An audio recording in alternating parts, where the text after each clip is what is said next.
very often it becomes a case of not being focused enough. And I can start with companies or I can start with individuals. Look at individuals. You know, kids start off and say, "Mujhe engineering karna hai," and after the first year of engineering, you know what? I don't like the chemical stuff in it. You know, and you know, my goodness, Guptaji's son is a chartered accountant. You know how much money he makes? I think I'll do chartered accountancy. So you go to chartered accountancy, and after this first year, you know what? This articles, wo allergy ho jata hai mujhe, you know. I have to go on audits over there. So he stops doing CA.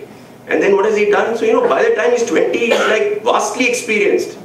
He's done engineering, CA, and 100 other things, but not quite got there. It happens to us in organizations. So, you know, you'll find people come to work, right? What happens? You've got to persevere. So after this first year, if you're, let's say, you start your career and you're a salesman, you say, "Bahut mehnat karna padta hai." So you say, "I don't want to do that. I want to do like good brand management jobs." So you go into brands. You go to brands and you suddenly discover, you know what? I don't like this. I want to be in consulting. You know, lots of international exposure. So you go to consulting. So what is happening is, you're not making a mark. You're not making a success out of anything you choose in life. And all you're doing is to take the first escape route that you can find. And that, I think, can become something which can get wrong. So you will find, you know, I don't know if you, I'm sure, I'm trying to think of an example from business, but when somebody finds a new product, or someone, let's say, does, and I saw an example of, let's say, Vada Pav, and someone, you know, you find there's Goli Vada Pav, and there's Jumbo King, and a lot of people who've done it. For every guy who's done it, I'm sure all of us know 20 people who will tell you, "Arey, mera idea tha." You know, I thought of it first, and then what did I do with it? Then I discovered that, you know, Medu Vada might be a better idea. Then from there I went into, you know, Chinese, very good idea. Then I went to pizza. Then I said, you know what, restaurant is not good, education is hot. So I got into education. So we flicked from one idea to another without giving ourselves a chance to make one of those ideas work. I think that's what happens. Do you want to say something? A good example is Steve Jobs. Yeah. So he was very focused on what he wanted to do, graphics. That's what he did all the time. True. True. And, you know, Steve Jobs is a great example every which way you look at it. But you're right. Taking simple ideas, you know, just making graphics, user interface, calligraphy, simple stuff. How do you actually say that I'll stay with this and make a huge empire? Think about it. It's also about how a lot of companies go downhill, right? When they suddenly start thinking that, you know what, computer mein dum nahi hai. I think we must all go into photocopying. You know, or photocopying is not it. I think scanners is what you should be doing. And then, you know, I think it's not office equipment. I think it's medical equipment, right? And you'll find typically all these companies try and move from one to the other, get it wrong. And there's some other company which has just stayed focused on one single piece and will consistently get it right. Yeah? And of course, you know, I love the story of, you know, easily the man who's given India a lot of joy and pride. And I think he's done a lot to kind of teach India the habit of winning. And he's done a hell of a lot to make us all feel proud of the fact that we can win. But, you know, I want to tell you a story about Sachin Tendulkar, which goes back in time. It is his first series. This is 1989, India versus Pakistan. Okay? And some of you might recall, this is the 4th test match. It's Sialkot. Okay? And India is in trouble. We are, I think, 38 for 4. The wicket is green, the ball is bouncing, Waqar Yunus and Wasim Akram are really running riot, and Tendulkar comes out, and on the non-striking end is Navjot Singh Sidhu, who tells the story. Now you might argue that Sidhu can't be telling us a very great story, but you know, but he has a great story to tell away. And you know, Sidhu says that how Sachin walks out, India's in trouble, and Yunus bowls a bouncer which gets him on his nose. And he starts bleeding, okay? And it's a dirty sight. I mean, you know, young 16-year-old kid, fuzzy hairs, you know, chubby cheeks, and the guy's got blood on his nose. So obviously there's panic, and Sidhu says, you know, I walked up to him and I told him, you know, it didn't look good. And Sidhu says, I was worried that, you know, one more great career will be over because of what has happened today. And he was very, very worried for the man. The physiotherapist came running and they both said, you know, Sachin, retire hurt. Go back to the pavilion, come back later, because, you know, by then the wicket would have eased a little bit, you would have got sorted out. And Sidhu says, I was hoping that, you know, he wouldn't let it, he wouldn't let something like this actually ruin one more career.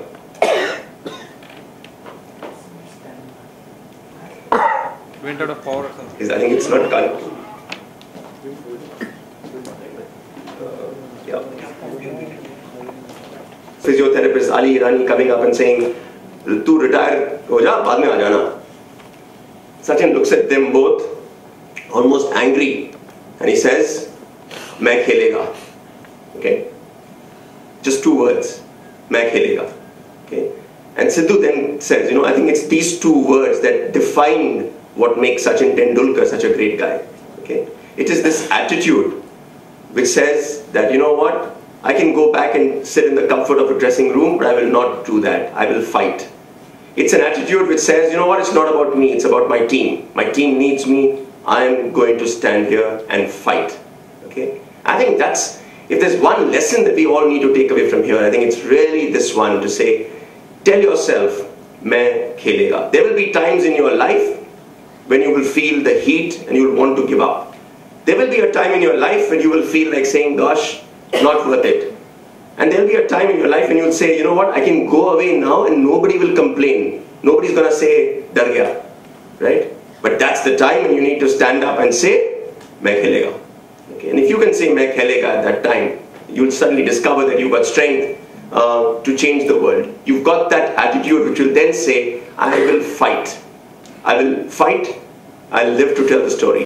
Okay? And I will live to fight another day. And I think that's really that big lesson that someone like Sachin Tendulkar can give us. And we can all take away as we go into whatever else we might be doing in our lives. Can we continue with this as it is? Sorry. Just wanted to add one more small thing on that. Tell me. So Sidhu has said the same story again in some college in Bombay or something. Okay. He said it very funny way. In a very funny way. Same story. He said it very nicely. Yeah. So just, you can find it somewhere on YouTube. Is that right? Okay, yeah. So Sidhu actually, loves to tell the story.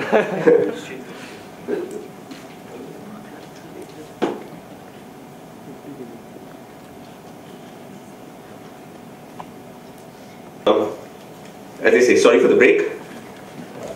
What I want to do is to, the other thing that happens when you have this habit is that sometimes, we all think we learn our lessons from the classics in Harvard Business School, or, it has to be some great entrepreneur who will teach you some lessons. That's not true. And one of the things I discovered as I was writing this book was, if you start looking for lessons, and if you start looking for the habit, you'll find it in the strangest of places. And one such example really was when we were driving around and we saw a site which some of you see if you were in Mumbai and certainly over here too, which is the TiE Handi, right? All of us have seen how this thing works, right? It's a recreation of that old scene from Lord Krishna's life. Loves butter, mom puts it on top, so what does he do? Gets friends to form a pyramid, climbs up, breaks the pot, gets his share of the butter, right? And that gets recreated as the Govindas on the streets actually come together to try and do this. And as you see this, and if you think about what happens in this, I think there are some lessons for all of us who want to build winning teams, right? And if you want to build a winning team for yourself, maybe there are some lessons over here which we can all benefit from. First one, it takes all sorts to make a team. Okay? So if you see the TiE Handi, you will find the guys at the bottom are these tall, big, hefty guys, strong, fat, right? And then as you start climbing up, you get more athletic types. Till the top, you'll have a small fellow who can climb almost anywhere, right? The mistake teams can make is to believe that we need more like ourselves, right? So the man at the bottom, who's this fat guy, thinks, yeah, I take all the load. I just need more people like myself and then we can win. Not true. And the guys who are on top can start thinking, you know what? We are the guys who take the risk and climb up. We need more people like us. Not true. So learn to respect diversity. Learn to respect people who are not like you. Okay? And if you want to build a winning team, very often success comes when you learn to attract people who are very, very different from you. People who think differently, have different skill sets, but add a hell of a lot of value to what you're trying to do. That was lesson number one. Lesson number two, don't be scared of falling, right? If you are scared of falling, you'll never ever crack one of those pots there, right? They know, the team of Govindas knows that falling is a part of the routine. If you fall, what do? Get up and get back to what you were supposed to do. Right? Don't wait for sympathy. Don't start saying, why is the world against me? Don't worry about any of that. Just get back up. Winning is not about how many times you fall. It's just about ensuring that you can get back up one more time. If you can do that, you'll be all right. And I think it's a good lesson to remember. Lesson number 3.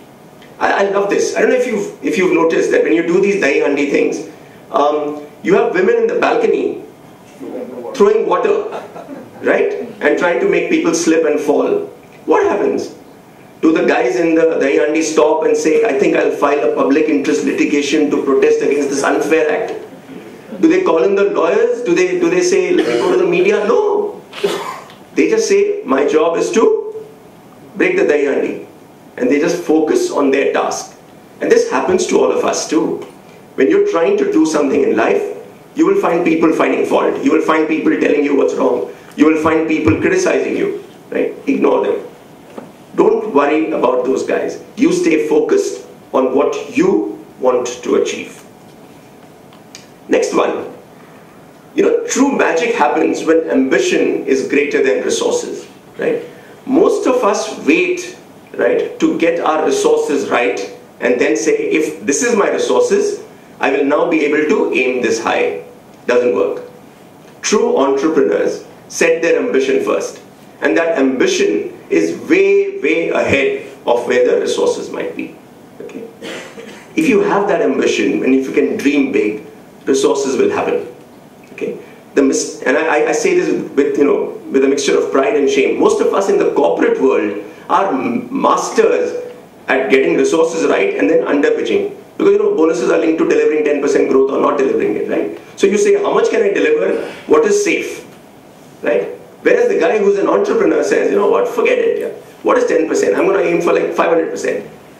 And what happens? Maybe he'll end up at 300, 350, but he'll find things which nobody else would have otherwise found. So I think it's important to have.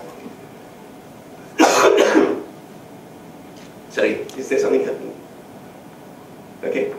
If you only go where others have gone, the pot is already taken. Okay. So if you look at the TiE handi, once the pot is broken, they don't replace it. Okay. So you could be that team of Govindas who says, what, very simple. We are Parel Panthers. We'll go after the Chinchpokli cheetahs. Jahan bhi wo jayenge, hum bhi wahin chalenge yaar. So we'll know how they do it. Right? So you'll keep following. And what will happen? Where by the time you get there, the pot is already gone. Right? So it's a good lesson to remember, because very often in business, we tend to think that it's easy to just go after somebody else who's got it right and just do what he's done. Okay? If you only do what he's done, by the time you get there, you'll find that the prize is already taken and you don't get very much for actually being there. And the last lesson that I want to leave you with on this one really is this, that think about it, okay? They've reached that high. It's one of those outstanding achievements for that team, but they're just short of breaking the pot. So what do they get? Nothing. Nothing. But in our lives, no. There must be something for trying. I tried so hard. I came so close. Right? So we rationalize. We keep scaling down our targets and our goals to try and pretend that we are successful. Okay? Don't let that happen. Yeah. Remember this, that if you have a target, you've got to get that target. Right? And that's a good attitude to have. Don't try and say, "Theek hai yaar, at least came close. At least I tried." Right? Think of it as sport. Whether you lose by an innings in 300